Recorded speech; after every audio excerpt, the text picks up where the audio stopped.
জোরে বলুন নাই। আরো জোরে বলেন আল্লাহর চাইতে ধনী কেউ আছে? আল্লাহর চাইতে বড় লোক কেউ আছে? ওয়াল্লাহু গনিয়ুন ওয়া আনতুমুল ফুকারা।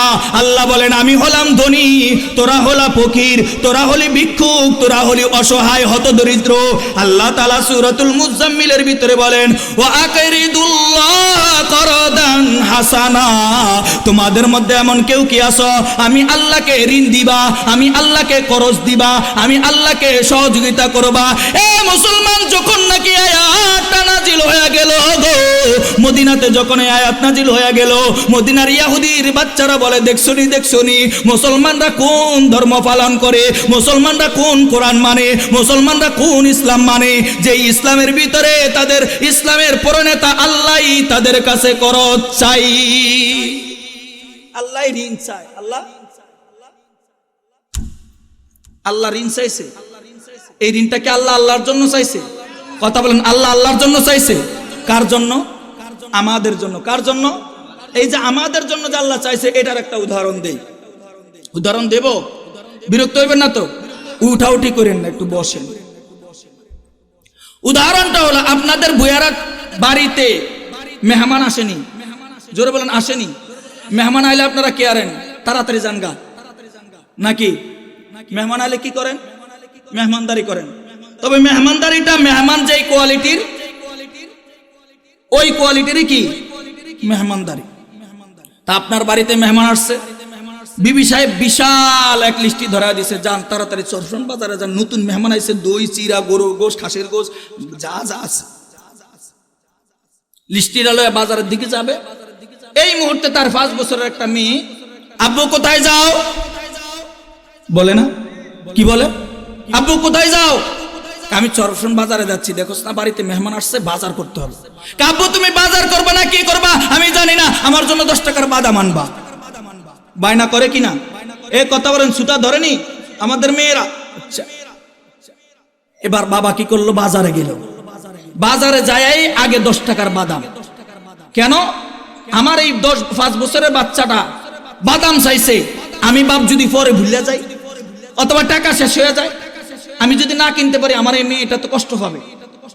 আর কথা বলেন, আপনারা বাবারা যারা আছেন এরকম করতেননি? কথা বলে। এবার বাদাম 10 টাকার কিনা পকেটে ঢুকাইয়া অন্যান্য বাজার সাজার করে বাড়িতে, মেয়েটা ওই দরজাত খাড়ায় রইছে, কখন আব্বা আইব। কখন? যখন দেখছে আব্বা রিক্সাতে নামছে, দৌড়ে যায়, আব্বা আমার বাদাম। ঠিক না? কি কয়? আব্বা আমার। বাবা কি বলে? মাগো আমার 2 হাতে বাজার, বাজারটা তোমার মারে বুঝাইয়া দেই, তারপরে বাদাম দেই। আচ্ছা বলেন তো, বাবার এই ওয়াজ 5 বছরের মায়া মানবে? শুনবে? হ্যাঁ আমি মানি না, আমার আগে বাদাম দাও, তোমার বাজার। ঠিক না? এবার বাপে কি করছে? বাদাম 10 টাকার পকেট থেকে বের করে দিয়ে খাও। তবে শোনো, বাদাম তুমি খাইতে জানো না, তুমি খাও না, আমি তোমার মারে বাজারটা বুঝাইয়ে দেই, তারপরে তোমারে খাওয়ানো। আচ্ছা বলেন তো, 5 বছরের বাচ্চা বাবার এই ওয়াজ শুনবে? বাবার অপেক্ষা করবে? এবার বাপে তো ঘরের ভিতরে গেছে, মায়া সুন্দর করে বাদাম একটা লয় আর গোটা গোটা গিল্লাকে চাবায়া চাবায়া খায়, কিছু ফালায় না। মজা আছে? স্বাদ আছে? কিচ্ছুই নাই। এবার বাবা ঘর থেকে বাজার দিয়ে আইসে আর কয়, বাবা আমি তোমার বাদাম খাই না, তোমার বাদাম তুমি নিয়ে যাও, কোনো মজা নাই, স্বাদ নাই। বলে কিনা? কথা বলেন। এবার বাবা কি করলো? দাও আমার বাদাম, আমারে দাও। বাদামটা যখন বাবারে দিল, বাবা বাদাম হাতে নিয়ে টিপলো, বিচিগুলা বের করলো, ডলা দিল, ডলা দিয়া এখানে একটা দাদা আছে, কোন জিনিস গরম নয়, ফু দিয়ে খেতে হয়, তার নাম বাদাম। তার নাম কি? বাদাম। এখন যখন বাদামটার উপরে শিকলাটা, লাল শিকলাটা ফু দিয়া ফালায় মেয়েরে দিছে, মেয়ে হাতে লয়ে বয়ে রয়েছে, খায় না। বাবাকে খাও, না খামু না, মজা নাই। আরে খায়া দেখো এখন। তো মেয়ে খাইছে, মাশাআল্লাহ মজা। এবার মেয়ে বাদাম ছাড়বে? কথা বলেন, বাদাম ছাড়বে? বাবা বাদাম দাও, দিতেছে। এখন বাবা চুললেও হারে না, মেয়ে খালি লয় আর খায়। খাইছে কতক্ষণ পরে পরে বাবার মুখের দিকে চায়, বাবা নিয়ে আবার এই বাদাম ছায়া বসে। কথা বোঝেন নাই? বারবার বাবার চেহারার দিকে। এক পর্যায়ে বাবা বেহায়ার মতো ছায়া বসছে, আম্মু আমার একটা দাও। আব্বু আমার একটা না, বড় মানুষে বাদাম খায় না। বাবার ওয়াজ করতেছে, একটু আগে কইছে তোমার বাদাম তুমি খাও, আর এখন বাবার মজা পায়া কি কয় বুড়া মানুষে এটা ছোট পোলানের খাবার। তো বাবা বাদাম সুল্লা দিতেছে, কতক্ষণ পর আবার আব্বুর একটু দাও। তো এবার কি আসছে, বাদামের একটা এক ফাঁস মুখে নিয়ে কাটটা একটু আনি দাও নাও, আব্বার হাতে দিছে। আব্বা ছায়া দেখে মাশাআল্লাহ যেই বাদাম দিছে এটা যদি মুখে দেই দাঁতের ফাঁক দিয়ে আইবো আর যাইবো, ঠিক না? এটা খাওয়ান যায়? তা আব্বা খায় না। ছোট পোলাপান দেখবেন এগুলা যা কয় তাই খায় না, দেখে আব্বু তুমি খাও না তো আমি খাবো না কিন্তু, তাই না? আব্বা কেমনি বুঝায় যে এটা তো খাওয়ানো যাইব না। তো আব্বা আস্তে করে বাদামটারে ঠেললা, দুই আঙ্গুলের মাঝখানে নিয়ে চিপ্পা ধরা। আসলে কি বাদাম খাইছে? কোথায় বাদাম? জোরে বলুন। দুই আঙ্গুলের। বাবা এবার কি করলেন, বাদাম আস্তে আস্তে আস্তে চুল্লা দিতেছে, একটা একটা করে মেরে দেয়, একটা আঙ্গুলের ফাঁকে ঢুকায় রাখছে, শেষ। এবার আর যারা দেয়া কয় আর নাইক্যা, তার মানে কথা বলেন আর। মেয়েটা বাদাম খায়া কয় আব্বু বাদাম অনেক মজা, স্বাদ অনেক মজা। শেষ হওয়ার পরে আব্বু কতক্ষণ পর আস্তে করে হাতের আঙ্গুলের ফাঁক থেকে বাদাম করে বাইক করে কয় এই যে বাদাম, বলে কিনা? আপনারা বলতেন কিনা? এবার আচ্ছা বলেন তো, মেয়েটা এতক্ষণ বাদাম খায়া যেই পরিমাণ আনন্দ হইছে, এখন শেষ মুহূর্তে গুটি 4-5টা বাদাম বের করে দিলে মেয়েটা খুশি আগের থেকে কম হবে না বেশি হবে? জোরে বলুন, আরো জোরে। আল্লাহ পাক সেটাই বলেন, আল্লাহ বলেন এই দুনিয়ার গোলাম তোমাদের মধ্যে এমন কেউ কি আছো আমি আল্লাহকে করজ দিবা, আমি আল্লাহকে ঋণ দিবা, তোমাদের মধ্যে এমন কেউ কি আছো গো এর মানে তোমাদের থেকে করজ নিয়া আমি আল্লাহ খাবো না, আমি আল্লাহর দরকার নাই, আমি আল্লাহ খাই না, পড়ি না, ছেলে নাই মেয়ে নাই। আরো জোরে বলেন, আল্লাহর ছেলে আছে, আল্লাহর মেয়ে আছে, ঘর বাড়ি আছে। আল্লাহ বলেন কুল হুয়াল্লাহু আহাদ আল্লাহুস সামাদ লাম ইয়ালিদ ওয়া লাম ইউলাদ ওয়া লাম ইয়াকুল লাহু কুফুয়ান আহাদ। আল্লাহ বলেন আমার ছেলে নাই, মেয়ে নাই, আমার ঘর নাই, দুয়ার নাই, আমি আল্লাহর কিছু প্রয়োজন হয় না, আমি আল্লাহ হলাম অমুখাপেক্ষী বেনিয়াজ। এরে দুনিয়ার গোলাম আল্লাহ কেন তোমার কাছে ঋণ চাইলো? এর মানিওয়ালা আল্লাহ বলেন আল্লাহ জানেন দুনিয়ার গোলাম কঠিন মুসিবতের দিন হাসরের মাঠে তোমার আমল নামা যেদিন আমার সামনে পেশ করা হবে, তোমার আমলের পাল্লাটা যদি নেকের পাল্লাটা হালকা হয়, গুনার পাল্লাটা যদি ভারী হয়, তোমার চাইতে মুসিবত, তোমার চাইতে কষ্ট আর কেউ হবে না। ওই কঠিন মুসিবতের দিন, ওই কঠিন বিপদের দিন তোমার বাবা তোমার উপকারে আসবে না, তোমার মা তোমার উপকারে আসবে না, তোমার ছেলে সন্তান তোমার উপকারে আসবে না, তোমার বন্ধু বান্ধব তোমার উপকারে আসবে না, তোমার ভাই বারাদার কেউ আসবে না, নেতা খেতা কেউ আসবে না। আল্লাহ বলেন ইয়াউমা ইয়াফিরুল মারউ মিন আখিহি ওয়া উম্মিহি ওয়া আবিহি ওয়া সাহিবাতিহি ওয়া বানিহি। আমি তাড়াতাড়ি করতেছি রে বাজান, আল্লাহ তাআলা দেখে বলেন কেউ দুনিয়ার সেদিন তোমার উপকার আসবে না।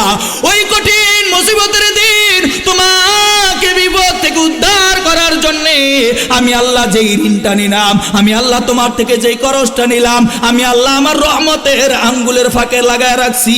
তোমার মুসিবতের দিন আমি আল্লাহ তোমাকে দিয়া সাহায্য করে জান্নাত দিয়ে দিব। আচ্ছা বুঝে থাকলে বলুন উদাহরণটা যথাযথ হয়েছে না বানান না? কত সুন্দর কথা আল্লাহ বুঝাইতেছে।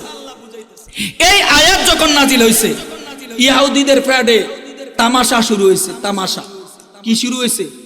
তামাশা। কেমন তামাশা? এই ইহুদি এই আয়াত শোনার পরে এখন মুসলমানদেরকে ফকির বলে, মুসলমানদেরকে বলে গরিব, অসহায়, দরিদ্র। হযরত সিদ্দিক আকবরের নাম শুনছেন নি?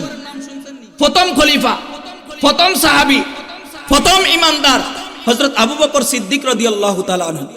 তিনার বাড়িটা হলো মসজিদে নববী বরাবর পশ্চিম দক্ষিণ কর্নারে তার বাড়িটা। তিনি প্রতিদিন মসজিদে আসা যাওয়া করতেন নামাজ পড়ার জন্য।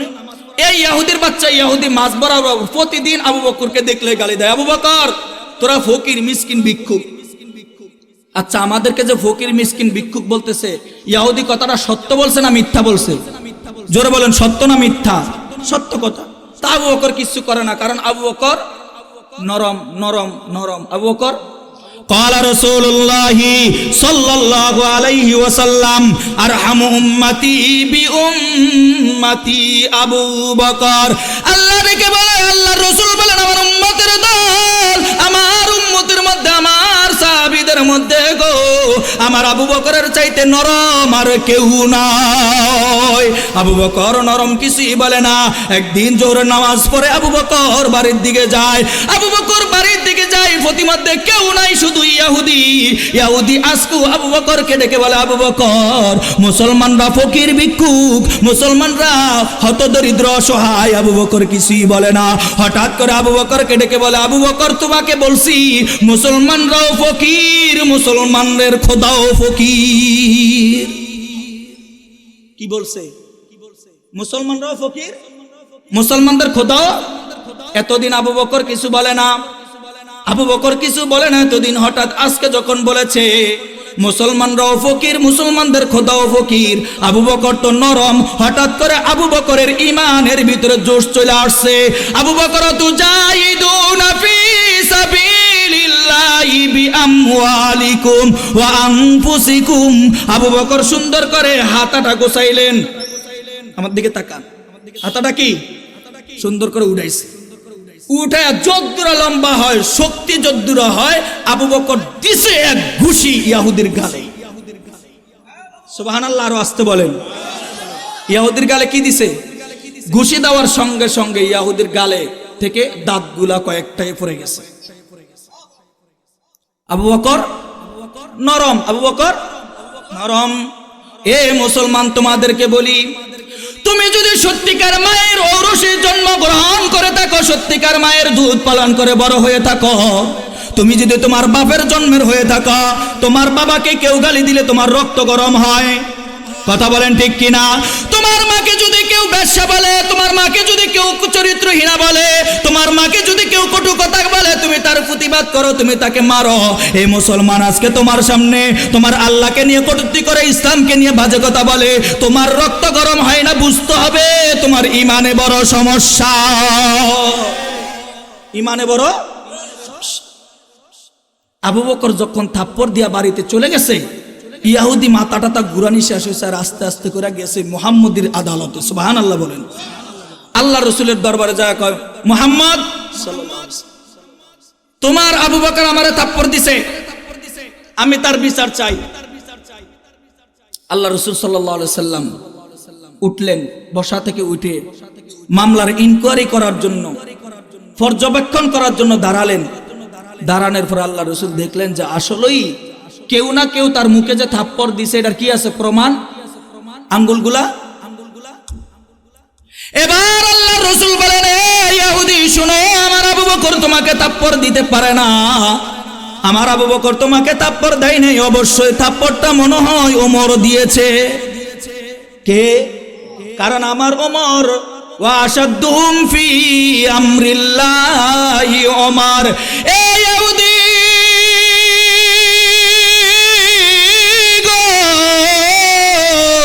আমার আবু বকর তোমাকে থাপ্পড় দেয় নাই, অবশ্যই তোমাকে থাপ্পড়টা দিয়েছে ওমর। ইহুদি কয়, আমার কি চোখে সমস্যা? আমি কি বুঝি না? আবু বকরকে চিনি না আর ওমরকে চিনি না। আমাকে যে থাপ্পড়টা দিয়েছে, এই থাপ্পড়টা ওমর দেয় নাই, দিয়েছি তোমার আবু বকর।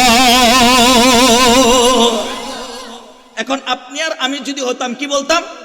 আমার কাছে যদি বিচার হইতো, আরে এরকম দুই চারটা দেয়, এটি আমার দলের লোক, যাও যাও যাও। একজন দুজন করে সবাই একসাথে বলেন, ঠিক কিনা? আরে এটা আমার দলের লোক, যাও যাও যাও। বিচারের নামে কাট ফালা, আল্লাহর আদালতে ধরা খাইবা খারাও। এখন আমরা কিছু কইতেছি না তো, খাইবা মরণের পরে। ফেরেশতারা এমন পিডান ফিডাইব। হ্যাঁ, এবার ইহুদি বলেন, এ আল্লাহর নবী, এ মুহাম্মদ, বলো আমি কি আবু বকরকেও চিনি না, ওমরকেও চিনি না? আমাকে যে থাপ্পড়টা দিয়েছে, এটা আবু বকর দিয়েছে, ওমর দেয় নাই। আল্লাহর রাসূল সঙ্গে সঙ্গে আবু বকরের বিরুদ্ধে গ্রেফতারি পরোয়ানা জারি করে দিলেন। উপস্থিত সাহাবীদেরকে বললেন, সাহাবারা গো, যাও যাও আমার আবু বকরকে ধরে নিয়ে আসো। আমার আবু বকর কেন ইহুদির গালে থাপ্পড় দিছে, আমি মুহাম্মদী আদালতে বিচার হবে। সাহাবীরা দৌড়ে গেলেন, আবু বকর, ও আবু বকর, আপনাকে মুহাম্মদী আদালতে ডাকা হইতেছে। আবু বকর জলদি করে আসলেন। আসার পর আল্লাহর রাসূল জিজ্ঞাসা করলেন, আবু বকর, তুমি কি এই ইহুদির গালে থাপ্পড় দিয়েছো? আবু বকর সঙ্গে সঙ্গে বলে, ইয়া রাসূলুল্লাহ, জি হ্যাঁ, আমি আবু বকর ইহুদির গালে থাপ্পড় দিয়েছি। দুনিয়া কি সদাকত মে তেরা নাম रहेगा, दुनिया की सदाकत में तेरा नाम रहेगा, सिद्दीक तेरे नाम से इस्लाम रहेगा, सिद्दीक तेरे नाम से इस्लाम रहेगा। আবু বকর ডেকে বলেন, ইয়া রাসূলুল্লাহ, জি হ্যাঁ, আমি এই ইহুদির গালে থাপ্পড় দিয়েছি। এবার আসামি যখন অপরাধ স্বীকার করেছে, আর বিচারের কোনো সমস্যা, জোরে বলুন। তারপর আল্লাহর রাসূল বলেন, আবু বকর, এই ইহুদির গালে কেন থাপ্পড় দিয়েছো, কারণ দর্শাও। কেন থাপ্পড় দিয়েছো, কারণ দর্শাও। আবু বকর ডেকে বলেন, ইয়া রাসূলুল্লাহ, ইয়া হাবিবাল্লাহ, নবীজি, আমি দৈনিক মসজিদে নববী থেকে নামাজ পড়ে আমার ঘরে যাই। প্রতিমধ্যে এই ইহুদির বাচ্চা ইহুদি আমাকে গালি দেয়। ইয়া রাসূলুল্লাহ, আমাকে গালি দিয়েছে, কোনো প্রতিবাদ করি নাই, প্রতি উত্তর করি নাই। আবু বকর কিছুই বলে না। এখনো দেখবেন আমাদের সমাজের ভিতরে কিছু মানুষ আছে, আলেম ওলামা দেখলেই একটা টিপ্পানি মারে, কটু কথা বলে, আছে না নাই? বুঝতে হবে এটা ইহুদির দালাল। ইহুদির দালাল এগুলা, ইহুদি স্বভাব। যারা আলেম দেখলে খাজ্জানে উঠে, মাদ্রাসা দেখলে চুলকানি উঠে, অ্যালার্জির ডাক্তার দেখান। বাজারে ফার্মেসির অভাব নাই, ডাক্তারের অভাব নাই। আপনার ভিতরে যে অ্যালার্জি আছে এটা দূর করেন। কথা বুঝেন নাই? তাওহীদ কি আমানত सीनों में है हमारा, आसा नहीं मिटाना नाम निशा हमारा, बातिल से दबने वाले आया आसमान ही हम 100 बार कर चुका है तो इम्तिहान हमारा। আবু বকর বলে, ইয়া রাসূলুল্লাহ, এই ইহুদির বাচ্চা ইহুদি দৈনিক আমাকে গালি দেয়, আমি আবু বকর প্রতিবাদ করি না, প্রতি উত্তর করি না। আজকে যখন নাকি আমি জোরে নামাজ পড়ে বাড়ির দিকে যাচ্ছি গো, এই ইহুদির বাচ্চা আমাকে ডেকে ডেকে বলে, আবু বকর, মুসলমানরাও ফকির, মুসলমানদের খোদাও ফকির। ইয়া রাসূলুল্লাহ, যখন আমার আল্লাহকে নিয়ে কটূক্তি করেছে, ইয়া রাসূলুল্লাহ, আমি আবু বকর আর বরদাস্ত করতে পারি নাই, আমার ঈমানের সাগরে জোশ চলে আসছে। আল্লাহু আকবার। ইহুদি কয়, হুজুর ডাহা মিথ্যা কথা, আমি এই কাম করিয়ে নাই। ডাহা মিথ্যা কথা, আমি এই কাজ। এবার আল্লাহর রাসূল ডেকে বলেন, আবু বকর, এ আবু বকর, ইহুদি বলছে বলে নাই, তুমি বলছো বলে, তুমি তোমার পক্ষে সাক্ষী পেশ করো। কারণ মুহাম্মদী আদালতের নিয়ম হলো আল বাইয়িনাতু আলাল মুদ্দাই ওয়াল ইয়ামিনু আলা মান আনকার। তুমি তোমার দাবির পক্ষে সাক্ষী পেশ করবা। আবু বকর ডেকে বলে, নবীজি, ও আমার কলিজার টুকরা নবী গো, আমি প্রতিমধ্যে এই ইহুদি আমার সাথে বাকবিতণ্ডা হয়েছে, আমি আবু বকরের সাথে কথার কাটাকাটি হয়েছে, আমি আবু বকরকে গালি দিয়েছে, আল্লাহকে গালি দিয়েছে, প্রতিমধ্যে আর কেউ তো ছিল না, আমি সাক্ষী কোথায় পাও? আমি সাক্ষী কোথায় ভাই ইয়া রাসূলুল্লাহ? আমার কাছে কোনো সাক্ষী নাই নবীজি, আমার কোনো সাক্ষী নাই। আল্লাহর নবী ডেকে বলেন, আবু বকর, তোমার যদি সাক্ষী না থাকে, আমি মুহাম্মদ তোমাকে সময় দিলাম 3 দিন। 3 দিন সময় দিলাম, 3 দিনের ভিতরে তুমি সাক্ষী পেশ করো। আবু বকর বলে, হুজুর, সময়ের কি প্রয়োজন? আমার তো সাক্ষী নাই। কারণ আবু বকর বুঝতে পারছে আল্লাহর রাসূল আমাকে সময় দিয়েছেন, তার মানে এর ভিতরে নিশ্চয়ই কোনো হিকমত লুকায়িত আছে, নিশ্চয়ই কোনো হিকমত। আবু বকর বাড়িতে চলে যায়। আবু বকর দৈনিক রাত্রে বেলা গভীর রজনীতে তাহাজ্জুদ পড়িয়া আবু বকর সিজদায় পড়িয়া ডেকে বলে, আল্লাহ,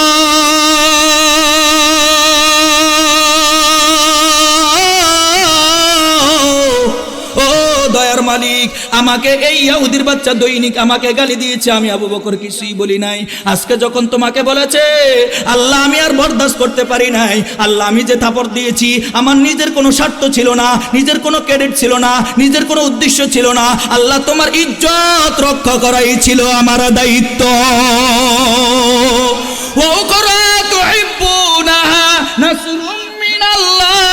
ফাতুহুন করিম ওয়া বাশশিরিল মুমিনিন। আবু বকর 3 দিন আল্লাহর রাস্তায় সিজদা করিয়া কান্দে। তৃতীয় দিন চতুর্থ দিন মুহাম্মদী আদালতে ইজলাসে বসে গেলেন। আল্লাহর রাসূল বিচারকের আদালতে বসে গেলেন। আবু বকর আসামের কাঠগড়ায় ইহুদির বাচ্চা দাঁড়ায় রইছে। আবু বকরকে ডেকে বলে, আবু বকর তুমি তোমার সাক্ষী পেশ করো। আবু বকর ডেকে বলে, ইয়া রাসূলুল্লাহ 3 দিন আগেই তো বলেছি আমার পক্ষে কোনো সাক্ষী নাই। এবার আল্লাহর রাসূল বলেন, আবু বকর তুমি আমার জন্য জীবনে অনেক কিছু করেছো, অনেক স্যাক্রিফাইস করেছো। আজকে তুমি যদি সাক্ষী দিতে না পারো আমি রাসূল তোমার বিরুদ্ধে ফয়সালা দিতে বাধ্য হয়ে যাব। আবু বকর তুমি আমার জন্য অনেক কষ্ট স্বীকার করেছো। 6 মাস আগে আমি বলেছিলাম আবু বকর তুমি আমার হিজরতের সাথী হবা। আবু বকর বলার সঙ্গে সঙ্গে 6 মাস পরে আমি তোমার দরওয়াজায় যাইয়া একবার ডাক দিলাম, আবু বকর বলার সঙ্গে সঙ্গে তুমি দরওয়াজাটা খুলে বললা, লাব্বাইকা ওয়া সাদাইকা ইয়া রাসূলুল্লাহ আমি হাজির। আবু বকর তুমি 6 মাস পর্যন্ত ঘুমাও নাই। আবু বকর হিজরতের রজনীতে যখন আমি আর তুমি গারে সুরের ভিতরে ঢুকলাম, আমার ক্লান্ত শরীর আমি তোমার রানের উপরে শুয়ে গেলাম। ওই গর্তের ভিতরে ছিল অনেকগুলা গর্ত, ছিদ্র ছিল। ওই ছিদ্রগুলো তুমি তোমার পাগড়ির কাপড় ছিঁড়ে ছিঁড়ে প্রত্যেকটা ছিদ্র তুমি বন্ধ করেছিলা, একটা ছিদ্র তোমার বন্ধ করতে পারো নাই, কাপড় ছিল না।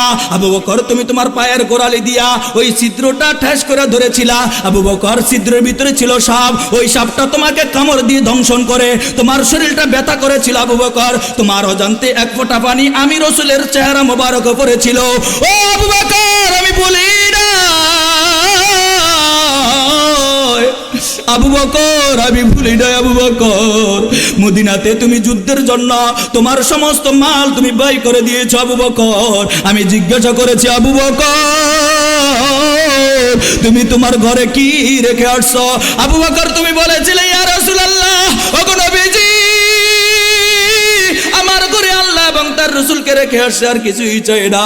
আবু বকর তুমি তোমার কলিজার টুকরা মেয়ে হযরত আয়েশাকে আমার সাথে বিবাহ দিয়েছিল। আবু বকর সব কথা আমার মনে আছে, কিন্তু তুমি যদি সাক্ষী পেশ করতে না পারো আবু বকর আজকে মুহাম্মদী আদালতের নিয়ম হলো আমি তোমার বিরুদ্ধে রায় দিতে বাধ্য হয়ে যাব। আবু বকর কাঠগড়ায় দাঁড়িয়ে আছে, আল্লাহ রাসূল ফয়সালা করে দিবেন ভাব। এই মুহূর্তে আল্লাহ তাআলা আরশ আজিম থেকে তাকায় রয়েছে। আল্লাহু আকবার। মোহাম্মদ হরগজ না গুফতা তা না গুফতা জিবরাইল, মোহাম্মদ হরগজ না গুফতা তা না গুফতা জিবরাইল, জিবরাইল হরগজ না গুফতা তা না গুফতা রব জলিল, মোহাম্মদ হরগজ না গুফতা তা না গুফতা রব জলিল। আল্লাহ তাআলা ডেকে বলেন, ও জিবরাইল যাও যাও, আমার আবু বকর আজকে এই জনসাধারণের মাঝখানে আমার হাবিবের ফয়সালার কারণে আমার আবু বকরের গালে থাপ্পড় দিবে, আমি আল্লাহ বরদাস্ত করতে পারি না। আল্লাহু আকবার। আমি আল্লাহ বরদাস্ত করতে পারি না। ও জিবরাইল যাও যাও, আমি আল্লাহর পক্ষ থেকে আয়াতটা নিয়ে আমার বন্ধুর কানে শোনায়া দাও। আমার বন্ধুকে ডেকে বলো, ও বন্ধু এই আবু বকরের পক্ষে দুনিয়ার কেউ যদি ও সাক্ষী না থাকে, ওই আবু বকরের পক্ষে আসমান জমিনের মালিক আল্লাহু আকবার বলার জন্য তৈরি হয়ে যায়েন। কার ভিতরে ইমানি পাওয়ার কতটুকু আছে দেখা যাবে।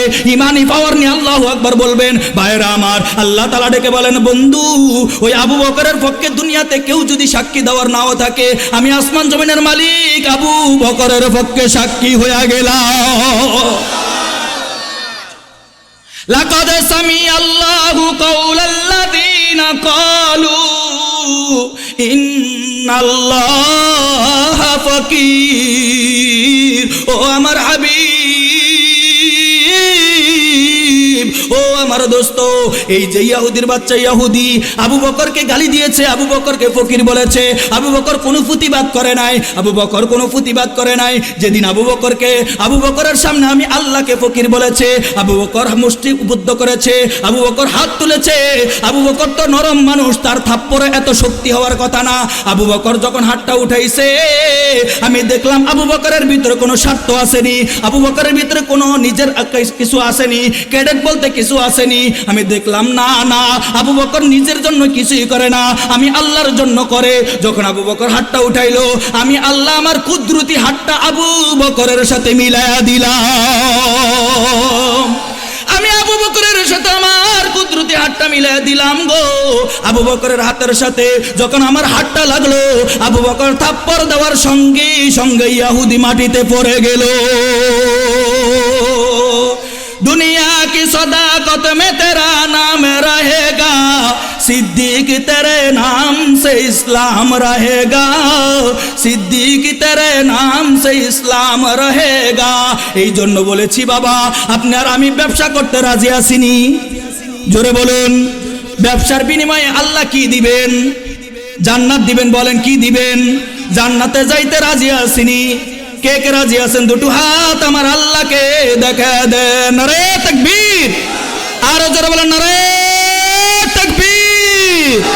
আয় আল্লাহ, জবান খুলে বলেন আয় আল্লাহ, আজকে থেকে ওয়াদা করলাম আপনার হুকুম মানব, নবীজির তরিকা অনুযায়ী চলবো। আয় আল্লাহ, জীবনে যা করেছি মাফ করে দেন, আর জীবনে গুনাহ করব না।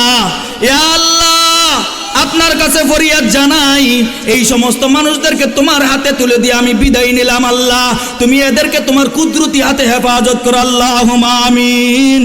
রব্বানা যালামনা আনফুসানা ওয়া ইল্লাম তাগফির লানা ওয়া তারহামনা লানাকুনান্না মিনাল খাসিরিন।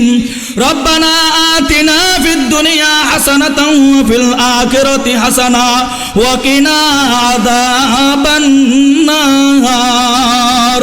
রব্বানা হাব লানা মিন আজওয়াজিনা ওয়া যুররিয়াতিনা কুররাতা আয়ুন ওয়াজআলনা লিল মুত্তাকিনা ইমামা। আল্লাহুম্মা গফির লি ওয়া লিওয়ালিদাইয়া ওয়ালিল মুমিনিনা ইয়াওমা ইয়াকুমুল হিসাব।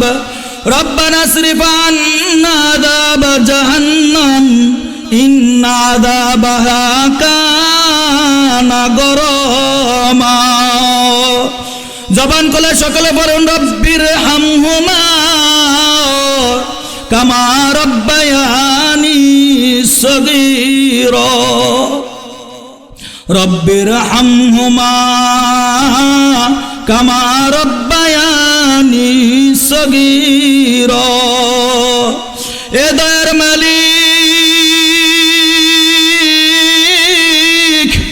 আপনি আপনার কুদরতি চোখ দিয়ে তাকায় দেখেন, এই ঠান্ডার মৌসুমে আল্লাহ গভীর রজনীতে আপনার গোলামরা আরামের ঘুম হারাম করে আল্লাহ উলামা ইকরামের জবানে কোরআন হাদিসের আলোচনা শোনার জন্য বসে রইলেন। আল্লাহ গো, কিছুই চাই না, বিনিময় কিছুই চাই না। আল্লাহ, তুমি আমাদেরকে মাফ করে দাও। আদর করিয়া মানুষ আল্লাহ বানায়া, কেমনে দিবা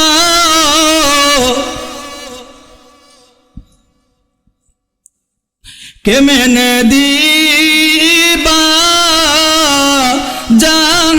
জাহান্নামে জ্বালায়া। বান্দা যখন জাহান্নামে জ্বলিবে, মৌলায়া আপনি কেমনে ছায়া দেখিবে। গুনাহ যত করছি গো মাওলা গোপনে, ক্ষমা আপনি করবেন গো মাওলা। নিজ গুণে তওবা করেন, আবার তওবা অবশেষে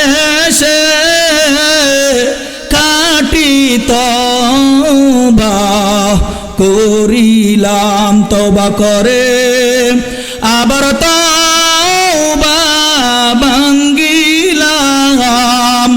অবশেষে খাঁটি তওবা করিলাম। ওগো দয়ার মালিক আল্লাহ, জীবনে যত গুনাহ করেছি ইচ্ছে অনিচ্ছায়, দেখে না দেখে, প্রকাশ্য গোপনে, জানা অজানা, শিরকি বিদআতি সগীরা কবিরা, আল্লাহ আমার গুনার খবর আমার মা জানে না, বাবা জানে না, কেউ জানে না আল্লাহ, কিন্তু তোমার থেকে গোপন না। আয় আল্লাহ, আমার গুনাহকে প্রকাশ করিয়া দুনিয়ার কারো সামনে তুমি লজ্জিত করো নাই, শর্মিন্দা করো নাই। ওগো দয়ার মালিক, তোমার কাছে ভিক্ষা চাই, হাসরের মাঠে কঠিন মুসিবতের দিন আমাদের গুনাহগুলা দুনিয়ার কারো কাছে প্রকাশ করিও না। এ আল্লাহ, এই গভীর রজনীতে আপনার কাছে খালি দুখানা হাত উঠাইলাম। আয় আল্লাহ, দুনিয়ার সকলের দরজা যদিও বন্ধ রে আল্লাহ, তোমার দরজা কিন্তু খোলা। আয় আল্লাহ, তুমি অপরাধী বলে তারা দিও না আল্লাহ, গুনাহগার পাপিষ্ঠ বলে তারা দিও না আল্লাহ।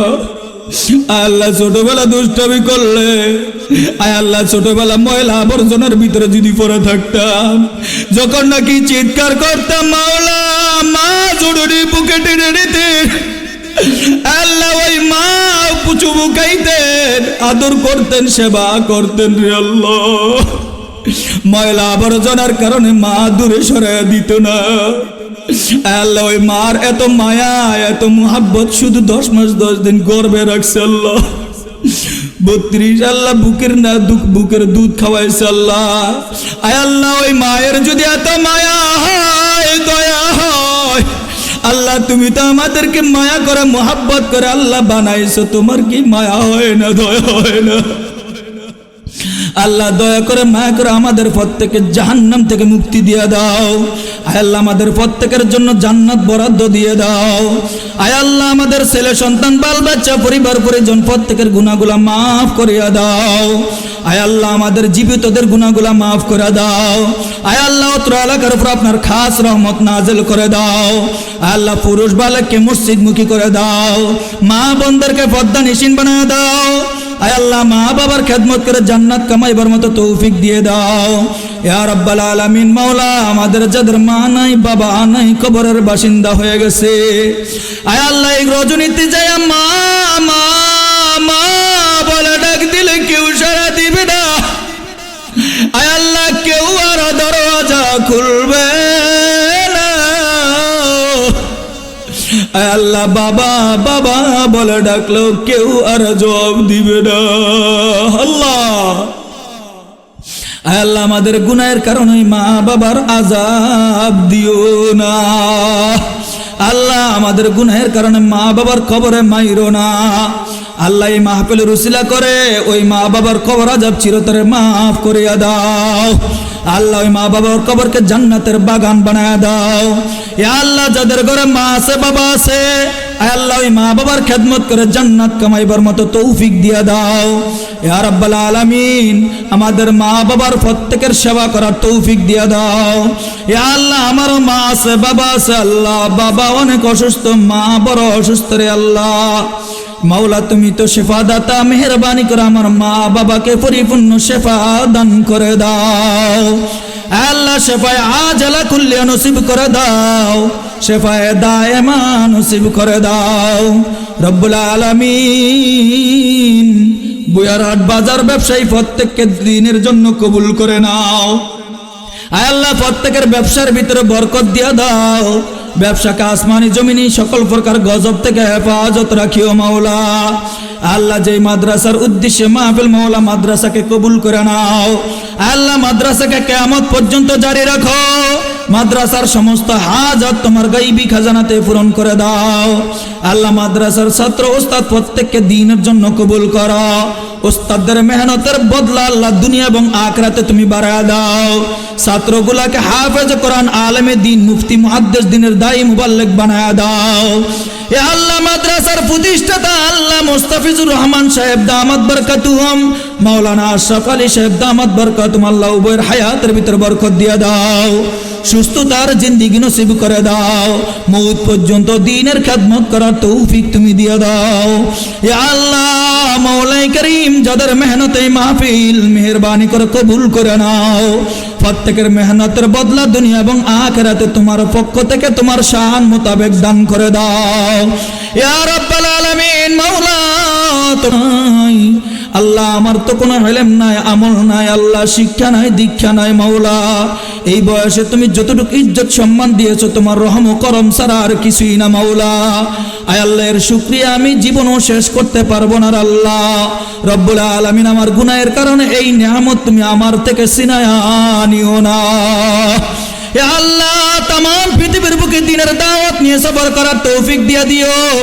আল্লাহ রোড গার্ডের অ্যাক্সিডেন্ট থেকে হেফাজত করে দিও, বলার ভিতরে ইখলাস দিয়া দিও, জবানের ভিতরে নূর দান করে দিও। রব্বুল আলামিন, আমার যে সমস্ত ওস্তাদ মহোদয় একরাম আমার পিছনে মেহনত করেছে মাওলা, আমি তাদের ঋণ পরিশোধ করতে পারবো না। আমার চামড়া দিয়ে যদি তাদের জুতা বানায় দেই তারপরও তাদের ঋণ পরিশোধ হবে না। রব্বুল আলামিন, আমার ওই উস্তাদদের যারা জীবিত আছে প্রত্যেকের হায়াতে তবিলা দান করে দাও।